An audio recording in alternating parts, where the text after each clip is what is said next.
आपको घुसपैठियों को वापस भेजने के लिए किस मुहूर्त का इंतजार है? सुप्रीम कोर्ट ने मंगलवार को असम में घुसपैठियों को सालों से हिरासत में रखे जाने को लेकर ये टिप्पणी की है। अदालत ने कहा कि आखिर इन्हें वापस क्यों नहीं भेजा जा रहा। इन लोगों को अंतहीन समय तक तो नहीं रखा जा सकता। इसी के साथ ही उच्चतम न्यायालय ने हिरासत में रखे गए 63 लोगों को 2 हफ्ते के अंदर वापस भेजने का आदेश भी दे दिया है। बेंच ने कहा कि इस बारे में आप एक्शन शुरू करें और फिर हमें जानकारी जरूर दें। सुप्रीम कोर्ट ने असम सरकार की इस बात के लिए आलोचना भी की कि इन्हें विदेशी घोषित कर दिया गया है और ये अवैध घुसपैठिए होने के बाद भी लंबे समय से हिरासत में ही हैं। अब तक इन्हें वापस भेजने को लेकर कोई फैसला नहीं किया गया है।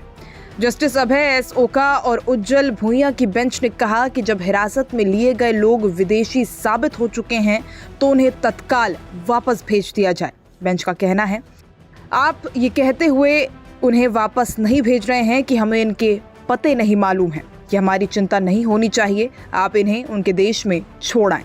क्या आप किसी मुहूर्त का इंतजार कर रहे हैं? बेंच ने कहा, अगर आपने किसी को विदेशी घोषित कर दिया तो फिर अगले तार्किक कदम की ओर बढ़ना चाहिए।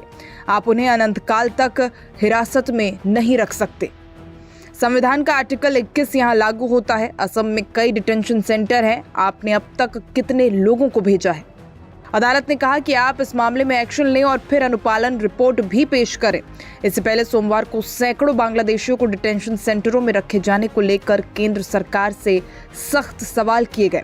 अदालत का कहना है कि आप ही कह रहे हैं कि फॉरेनर्स एक्ट 1946 के तहत ये लोग विदेशी साबित हुए हैं, फिर भी आप इन्हें भेज क्यों नहीं रहे? जस्टिस जेबी पारदीवाला और जस्टिस आर महादेवन की बेंच ने कलकत्ता हाई कोर्ट की ओर से दायर केस को लेकर ये बात कही थी। ये मामला फिर सुप्रीम कोर्ट में ट्रांसफर हुआ था।